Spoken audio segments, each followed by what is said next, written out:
Daniel Carter had always considered himself disciplined, the kind of man who set boundaries and lived by them.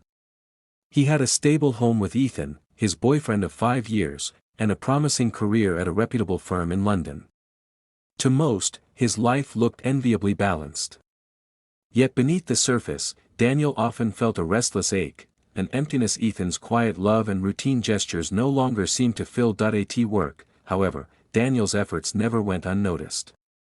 Richard Hale, his boss, carried a presence that commanded respect without force. In his early 40s, Richard was polished, persuasive, and endlessly confident. He was married, his family often mentioned in passing, though never discussed in depth.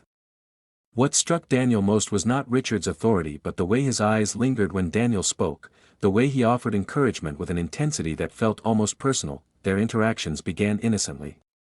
Daniel stayed late to finish reports, and Richard would pause by his desk, offering advice or simply commending his dedication. "You're the backbone of this project," Richard said once, his hand resting briefly on Daniel's shoulder. That touch was light, professional on the surface, but Daniel carried its weight for days afterward. At home, things moved differently. Ethan was dependable, steady, and genuinely kind, but their relationship had settled into predictable patterns. Dinner at the same hour, television humming in the background, conversations about bills or plans for the weekend. Daniel wanted to believe that love was measured in reliability, not spark. Still, he couldn't ignore the way his phone lit up with Richard's name late at night, the tiny thrill that came with reading words typed in haste but tinged with warmth. The messages had started about deadlines, then drifted into casual humor, witty remarks that carried more intimacy than work required. Daniel found himself replying quickly, hiding the screen whenever Ethan entered the room. Guilt pricked at him, but curiosity kept pulling him back. There was something intoxicating in being noticed, desired perhaps, even if only through glowing words on a screen. One Friday evening, after a long week, Daniel lingered at the office. The floor was quiet, most colleagues already gone. Richard appeared in the doorway of his cubicle, jacket slung over one arm. "Still here?" he asked, his voice tinged with admiration. "Trying to get ahead," Daniel replied, forcing a small smile. "You work harder than anyone else." "Don't think I don't see it," Richard said. His gaze lingered just long enough to stir something in Daniel's chest before he walked away. That night, Daniel replayed the moment again and again, unable to dismiss how much it meant to him. Ethan, meanwhile, noticed his distraction. "You're always on your phone lately," he remarked over dinner, not accusing, just observant. Daniel brushed it off with a quick excuse about projects piling up. Ethan nodded, trusting as always, and Daniel felt the sting of betraying that trust. Even in small silences. The following week, the texts grew bolder. Richard asked about Daniel's favorite books, what music he listened to on long drives, even which coffee he preferred in the mornings. The questions were ordinary, yet framed with genuine interest. Daniel responded eagerly, craving the attention even as he reminded himself it was nothing more than harmless conversation. But deep down, he knew conversations had power, the power to draw lines, or to erase them. One evening, as rain tapped against the windows of his flat, Daniel's phone buzzed. Ethan was asleep beside him. Richard's message glowed on the screen. "Come over, I need to talk about something important, can't wait until tomorrow." Daniel stared at the words, his heart hammering. Every instinct told him to ignore it, to roll over and return to safety. Yet another voice inside him whispered that he already knew this wasn't about work. He slipped out of bed quietly, the floor creaking beneath his weight. Ethan stirred but didn't wake. The city felt strangely alive as Daniel walked through the damp streets, the glow of streetlights reflecting in puddles. His steps quickened despite the heaviness in his chest.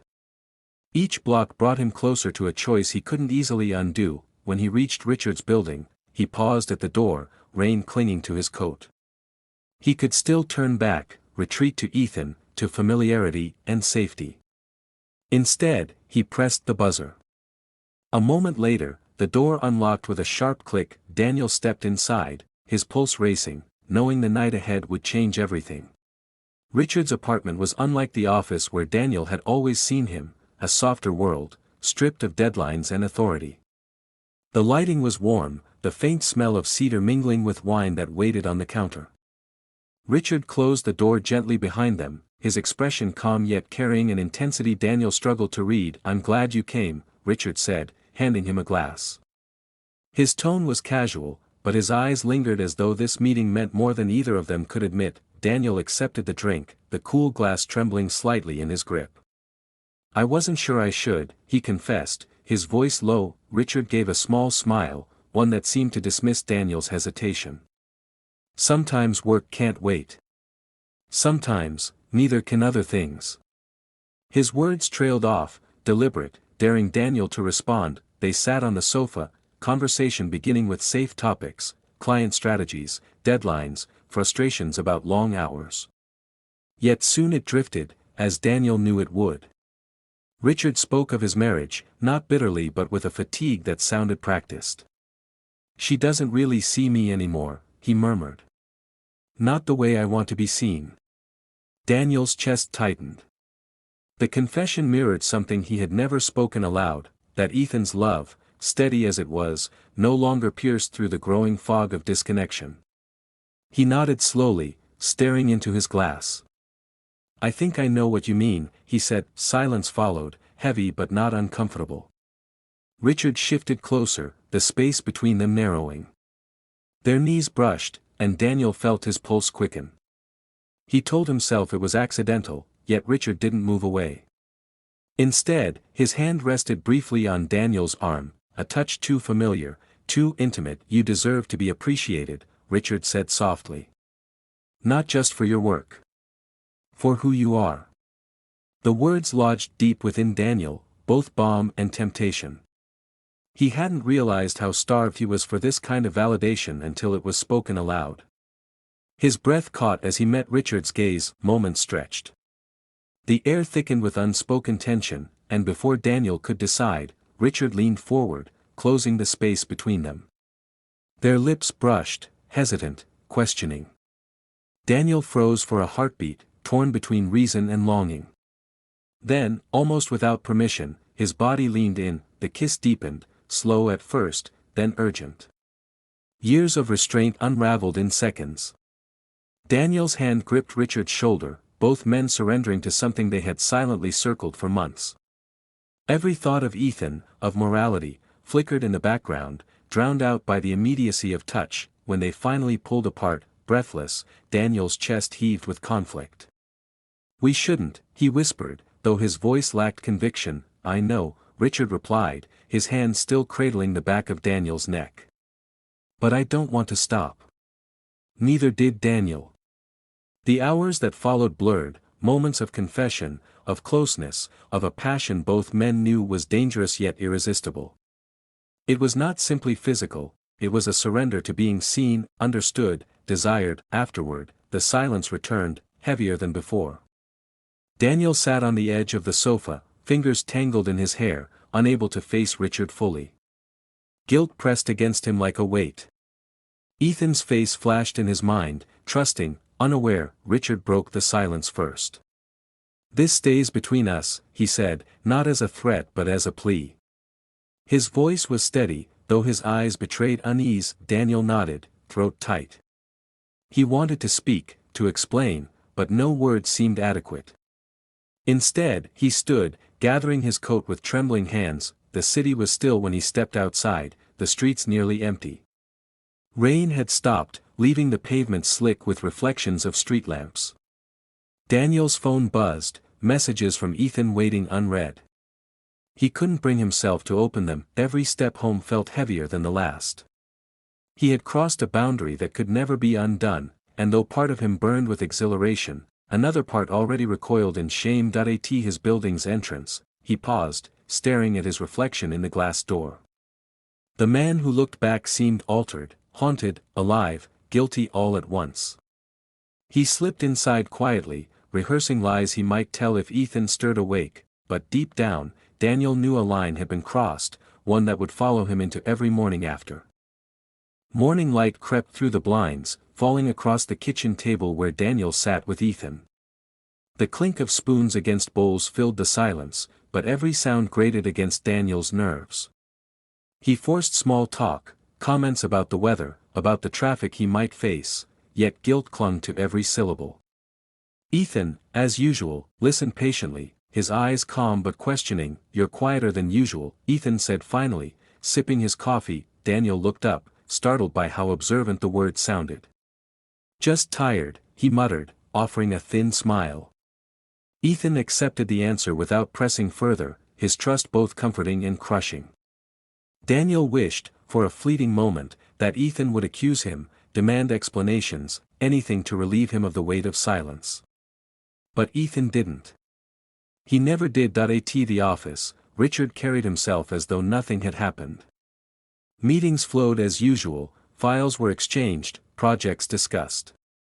Yet beneath the routine, their glances carried secrets. A brief brush of eyes across the room, a lingering pause in conversation, small gestures that burned with hidden meaning. Daniel felt both drawn in and terrified. Every moment near Richard was a reminder of that night, of the line they had crossed. The texts continued, though their tone had shifted. No longer confined to deadlines or small talk, Richard's words came in fragments of desire.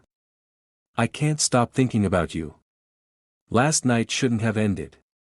Daniel read them in the dark, heart racing, deleting them quickly but never fast enough. Ethan noticed the late-night scrolling, his brow furrowing, but he said nothing. Daniel's double life grew heavier with each passing week.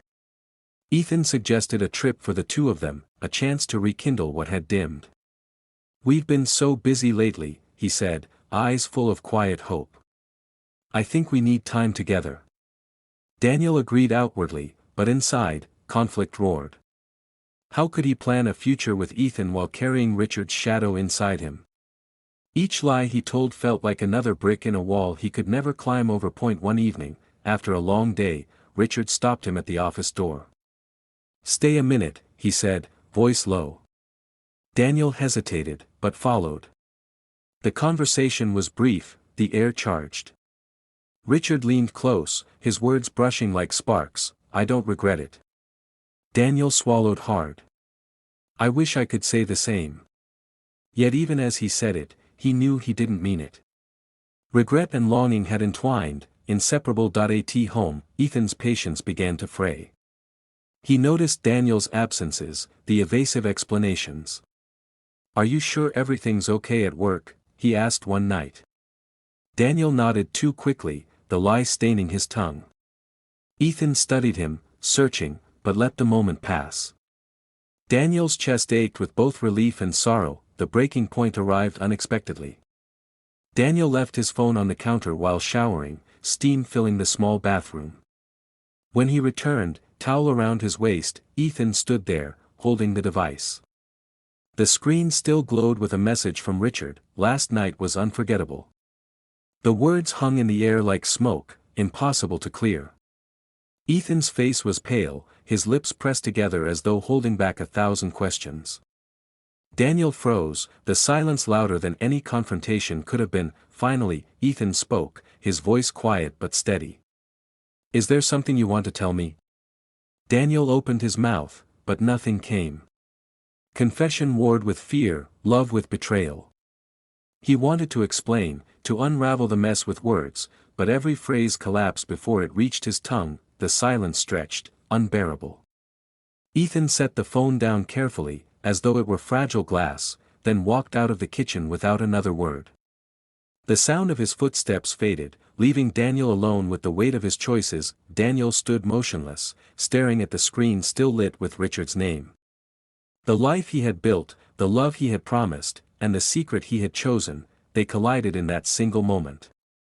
He knew nothing could remain the same, whether he confessed, whether he fought to salvage what he had with Ethan, or whether he surrendered fully to Richard's pull. Those choices waited like storm clouds on the horizon. But for now, Daniel could only stand in the wreckage of silence, knowing the line he had crossed could never be erased.